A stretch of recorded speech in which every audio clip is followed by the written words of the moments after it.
All right, welcome again. I am Sherry Knight, Associate Vice President for University Communications. We're here to update you on what's happening with the situation here at CMU. Obviously, we have the governor here with us today, President Ross, and we have some of our police individuals. Roger Houck is here, our state representative, and we appreciate you coming. We want to brief you on how the various police agencies are coming together to continue to keep campus and community safe and what's happening on that front. And I'm going to turn it over to Lieutenant Klaus as our first speaker.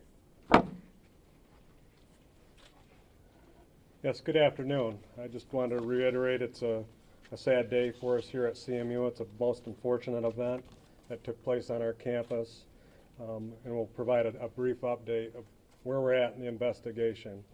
Currently, the involved individual that was identified earlier this afternoon or this morning, James Eric Davis, he's a black male, 19 years, approximately 5'10", 135 pounds, is still outstanding. We have multiple police agencies and assets actively looking for him at this time, and we believe our assets are concentrated north of our campus. So that's a location that we're focusing on. However, I would like to reiterate that a significant amount of time has went by. We want to make sure our community stays safe. So we're encouraging people, if they see Mr. Davis, that please do not approach him. We can consider him to be armed and dangerous at this point, but to call police, call 911. Don't approach him, but we do need the community's help in an effort to locate this individual. In regards to the investigation, like earlier today, we can confirm that two are deceased. At this point, we cannot release names or identifications. We're in the process of making confirmation on those identifications of the deceased individuals. But what I can tell you, it was not a student, faculty, or staff member here at CMU. We have a tremendous amount of resources here with the state police, our federal partners, FBI, ATF, our local jurisdictions, City of Mount Pleasant, Isabel County Sheriff's Office, tribal police, well over 100 police officers from this area and region and state actively looking for this individual. At the current time, we're working with CMU assets and state police to do a slow, methodical removal of people from our residence halls and buildings. We are encouraging our faculty, staff, and students to wait till they are contacted by uniformed police. We will provide transportation. We have buses, and we're facilitating getting our students, staff, faculty out of our buildings and academic buildings. This is going to take a little while, but the more resources we get here on campus, the quicker we'll be able to accomplish that task. So at this point, I'm going to turn it over to President Ross. Officer Brown first from the city. One note, I did want to clarify one thing. Earlier in the day, I did advise that the individual had went to McLaren Hospital. That was incorrect information. He had been admitted over at U of M Health Systems on Pickard in Michigan Health. So I want that corrected for the record. It was not McLaren Hospital. Thank you all for coming. Our officers, along with the other assets, are working very diligent in our community, trying to find and apprehend this individual. We want our community members to remember to stay in their homes, and if they see somebody that looks not normal in their community or not somebody that they're used to call us right away or matches the description as the picture's out, to give us a call right away. We're asking you not to engage that individual. But the big thing we want everybody to remember is that our community is safe. We are a safe community. We don't have many incidents like this, and it's something that we have a lot of individuals out working very hard to apprehend this individual. So there's no reason for you, mass panic, I guess is what I want to say, and we're asking you for your help in identifying this subject if you see him. Good afternoon. This has been a tragic day at Central Michigan University. The loss of life, traumatic effect on our students, our faculty, our staff, our neighbors here in Mount Pleasant and throughout Isabella County. I want to thank law enforcement on our campus and throughout the state. I want to thank the governor and the state police, the assets they brought to our community to help us apprehend this person. We're working towards that. I want to assure all of you and everybody watching that the safety of our students, the safety of our faculty, our staff, the safety of this community is paramount.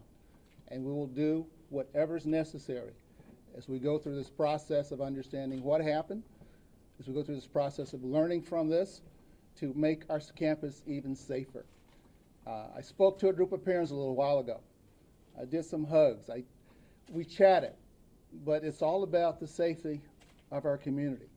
And I'm here as the president of Central Michigan University to reinforce the fact that's our #1 priority. The governor's help, the help of the police resources will help get this criminal apprehended and duly punished.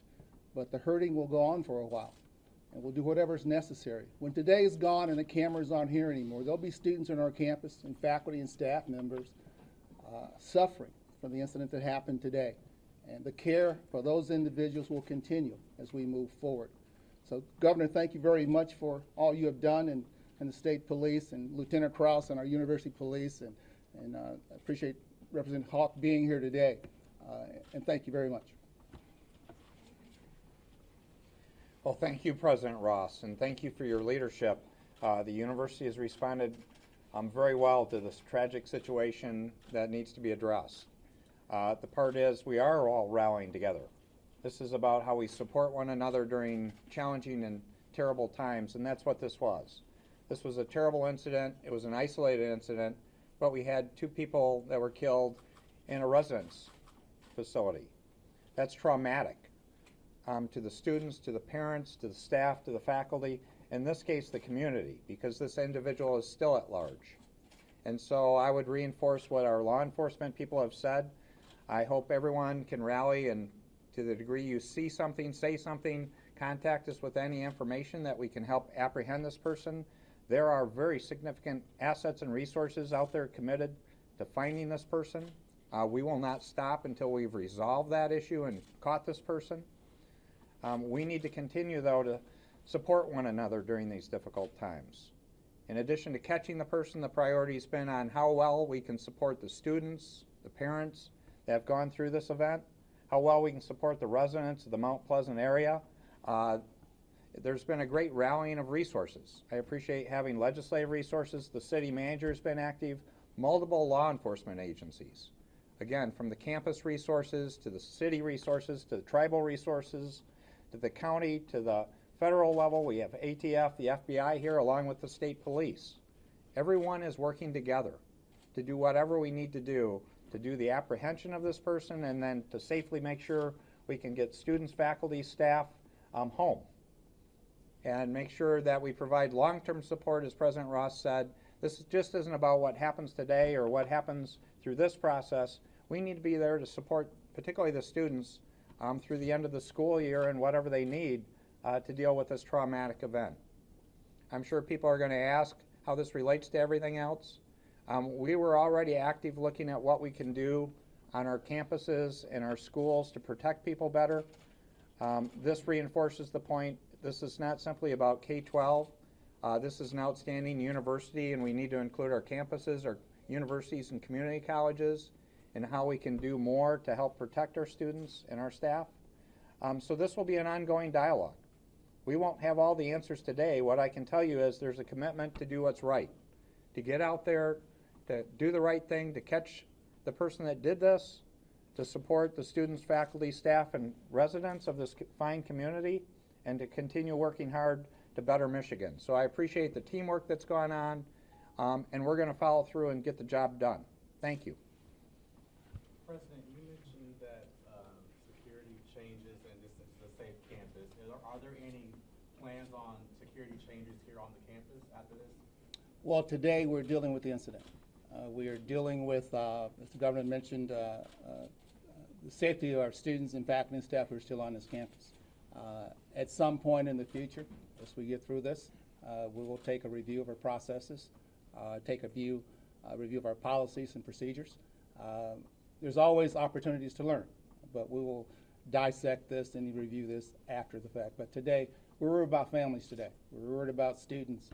When I met with those students at the Comfort Inn today, they weren't really interested in processes at this point. They wanted their son or daughter with them.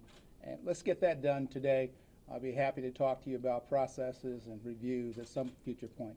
For one of the law enforcement officials here, numerous stations out of Chicago area are reporting that this is James Davis Sr., who was one of the people killed, along with his wife, Diva.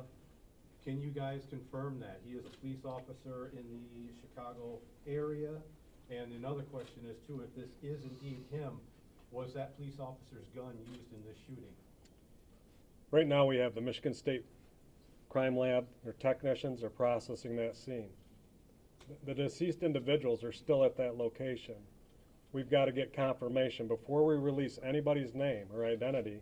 We have to have that confirmation with confident before we release that. Right now, I cannot release that.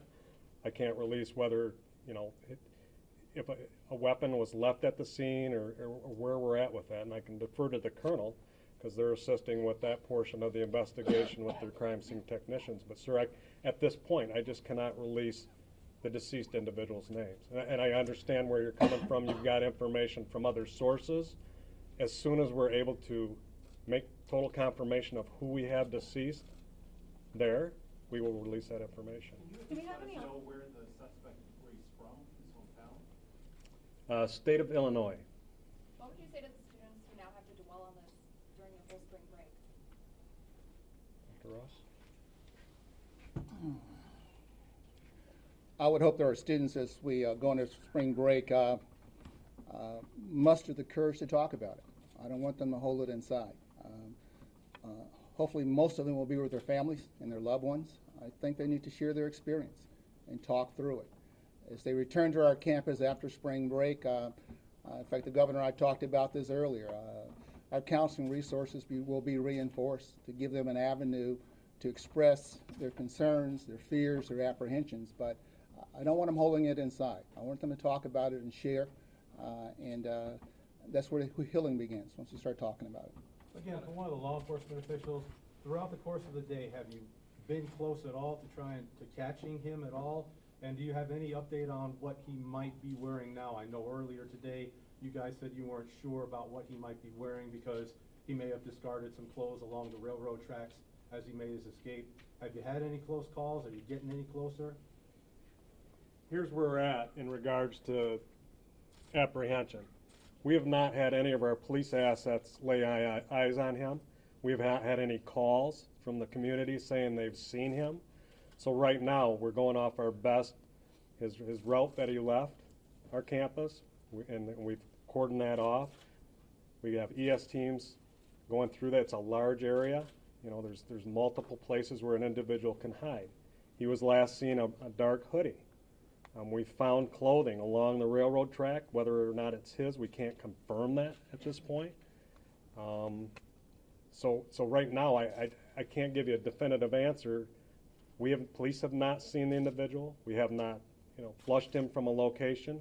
We have not had a call that have seen the individual in that area. So right now, we do not know where he is at, and we're actively looking. We have many teams on the ground. We have air assets in the community looking right now. Just quick follow-up, as darkness, we're a couple hours away from it being dark. How is that going to change things, as we get towards dark? Right, and that's a concern for all of us. We'd still want to encourage the residents of Mount Pleasant to shelter in their homes, not to be super active until the individual is apprehended. So we want to make sure people are safe.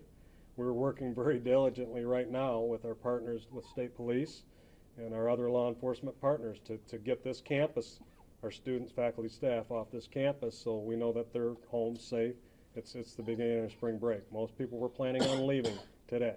So that's kind of where we're at in this whole process on locating the individual and getting people to safety. Speaking of students, speaking of students, I understand that we are slowly vaccinating students off of campus throughout the different on-campus buildings. How is that process going? And for students who live on campus, where exactly are they at in this process? Right now, the Towers complex, we've pretty much gotten the vast majority of the people, students out of that facility. You know, it's got 6, 7 large residence halls within a, you know, a quad. So we're pretty confident we got the vast majority of our students out of that location. We're doing it through the use of IECT buses. We're transporting them to their parking lots so they can get their cars, or we're taking them to the Comfort Inn, so a parent at that location can take them home from our campus. So we just shifted to our South Complex. We're working on that. We've also got a number of academic buildings, the East Quad, North Quad, that we have to do. The more resources that we have showing up on campus, we're speeding that up. But we still will have to go through those buildings in the event somebody didn't get the message and check all those rooms to make sure everybody has left our campus. And what about those stuck on the 4th floor of Campbell Hall? I heard through a CMU alert that all buildings were being evacuated except the 4th floor, and I understand from what you were saying. that Right, there's the more 4th there. floor is technically locked down. It's an active crime scene. And between the Michigan State Police technicians, the officers there at that location, they'll make a determination on when we can get those students off that 4th floor. Lieutenant, we're hearing that the student was expelled, that's why his parents were here to pick him up. Can you confirm that? Actually, I have no knowledge of that. I will have someone check on that. I don't know that for a fact, no. Okay, a couple of questions over here. Obviously, earlier today, you talked about how the suspect was taken to the hospital last night for a drug-related issue. In talking with officials over there, what have you been able to learn about maybe his mental state or anything about why this happened, what led up to the shooting? And that's some of the pieces of the puzzle we're still trying to put together right now. I know we had CMU police that dealt with him last evening, and at some point in the evening, he was transported over to U of M Health Systems on Pickert for an evaluation, which we believed was drug-related. Now, whether there was a mental health component that was in conjunction with that, we don't know. And so some of that, through the course of this investigation, is going to be ferreted out. And as soon as we have that information, we'll be forthcoming and provide that. Were police initially responding to a drug overdose, or were they called for a different reason last night? From my understanding, they had a difficult student that they were dealing with in the Towers complex, and that's the way the call was received. All right, we will continue to monitor this situation. Obviously, we have tremendous resources dedicated to this. Safety first, always, and we will communicate with you as we learn more. Thank you. Any other briefings